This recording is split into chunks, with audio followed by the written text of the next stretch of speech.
Lui avait fait sa marque comme producteur de films, elle comme artiste en art visuel.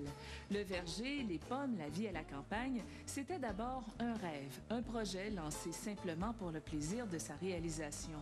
Puis, au gré de rencontres et d'échanges, ils ont exploré la possibilité de transformer la pomme, mais de façon tout à fait originale. En bout de ligne, François Pouliot et Stéphanie Baudouin ont sans doute développé la plus surprenante de leur création, le cidre de glace.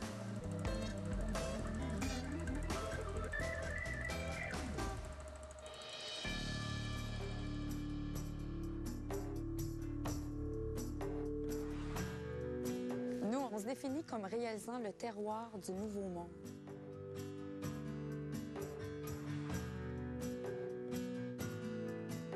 On travaille avec la terre, on travaille avec le climat du Québec, on travaille avec le fruit qui pousse ici en abondance, qui est la pomme.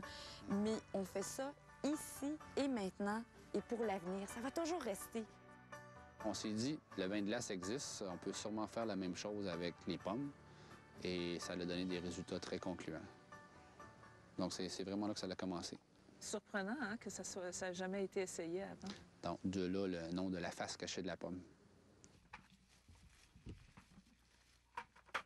Pour notre cidre de glace neige, la pomme, c'est la Macintosh à 80 et la Spartan, donc deux pommes qui poussent très bien ici au Québec.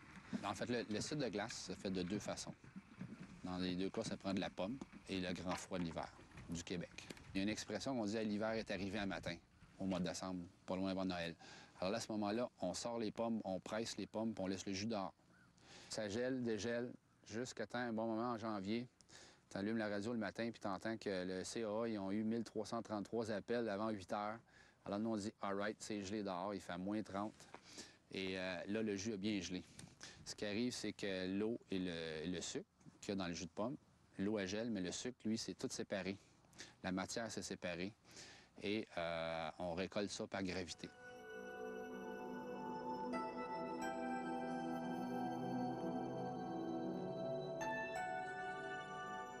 Alors là, le frima, ça, c'est une autre histoire. C'est vraiment une récolte d'hiver, donc c'est des pommes qui ont resté dans les arbres. Différemment du raisin, c'est pas juste une nuit de grand froid que ça prend, mais il faut qu'il reste comme un mois sur l'arbre, exposé aux intempéries.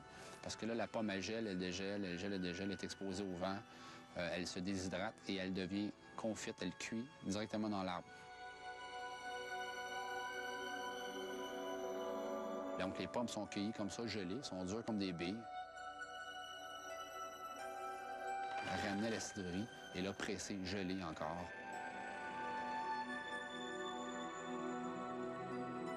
La fermentation dure entre 6 et 7 mois de fermentation. Et après, il faut laisser reposer un autre 2-3 mois facilement là, avant de commencer à mettre en bouteille.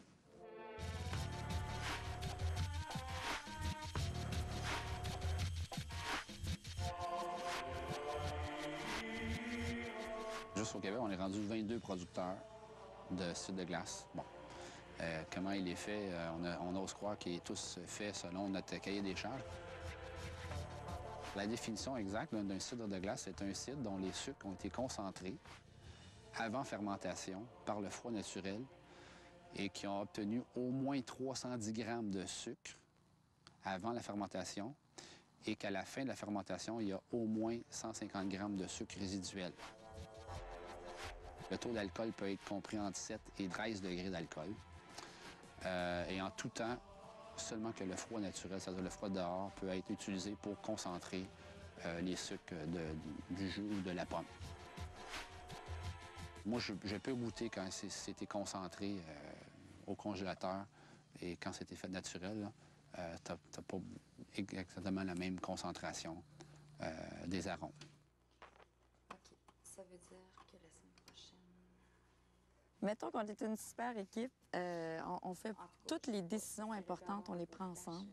Bon, moi, c'est peut-être plus au niveau du visuel, du look, des communications, ça, c'est ma force. François, c'est clair que c'est plus au niveau de la production. Alors, quand vous disiez que vous avez différents types de pommiers, il y a les gros standards, là, les anciens pommiers. Exact. Puis ce qu'il y a de plus nouveau, en tout cas, moi, que je connaissais pas, c'est ce type de pommier-là. C'est ça. Ici, ça ressemble à ça. C'est des pommiers nains, mais c'est aussi des pommiers tronqués. Tronqués. Oui. C'est-à-dire qu'on leur a coupé la tête étant jeune pour qu'ils fassent un tronc plus fort. OK. Ils ont passé une année de plus en pépinière. Ça ressemble, en fait, on peut presque comparer ça à un bonsaï. C'est presque un bonsaï du pommier.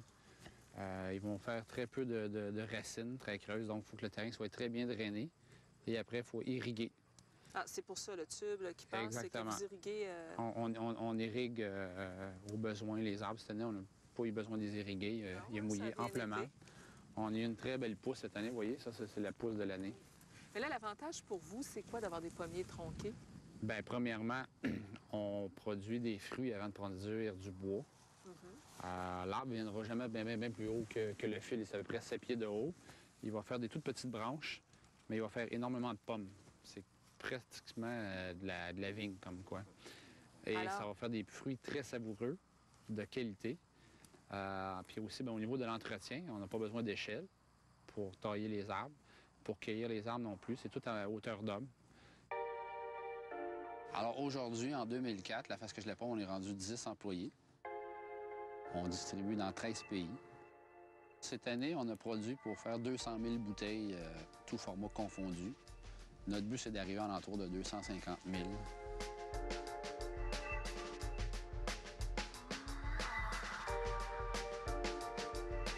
On aime la campagne, c'est sûr, mais on se définit comme des personnes contemporaines. Puis ça aussi, c'est que le cidre de glace n'existait pas il y a 10 ans.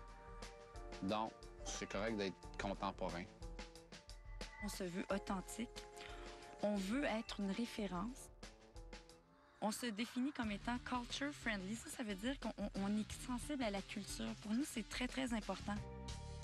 Les pays visités dans lesquels la neige est servie, bien, on est en France. C'est le premier pays auquel on a exporté. Ça va faire bientôt 3 ans qu'on exporte en France. On est rendu dans 7 autres pays d'Europe, dont la Belgique, l'Andorre, l'Espagne. On est en Suisse. En Suisse. On va être... Bon, on est à Hong Kong. L'alcool, le vin, ça fait partout dans le monde. Tandis qu'ici, au Québec, c'est très, très nouveau. Donc, on n'a pas vraiment d'expertise. Alors, pour nous, d'exporter, c'est une occasion d'aller rencontrer des vignerons, des gens qui font des produits du terroir partout dans le monde. Donc, aller chercher de l'inspiration, des techniques, des façons de faire. Savez-vous ce que les gens pensaient de votre projet? Bien, le premier hiver qu'on était ici, puis qu'ils m'ont vu cueillir des pommes dans les arbres, ils pensaient que j'étais vraiment un gars de la ville, hein, qui n'avait pas compris que les pommes, il fallait qu'ils soient cueillies avant fin octobre. Et même, il y en a qui me le rappellent encore quand ils me voyaient au village. Là, ils pensaient vraiment que j'étais un peu taré. C'est bon. Ils ne comprenaient pas ce qu'on faisait. Et là, je pense qu'aujourd'hui, ils sont pas mal fiers de ça, là, de voir ce qu'on a réussi à faire avec des pommes.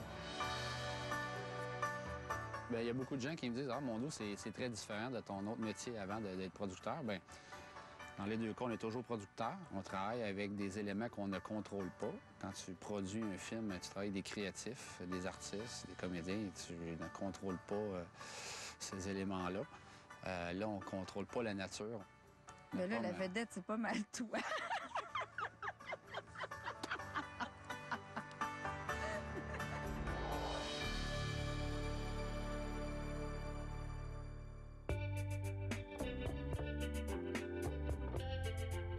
Une bouteille de 375 ml de Frima requiert plus de 50 pommes gelées sur l'arbre. C'est donc une production exclusive destinée aux inconditionnels du cidre de glace.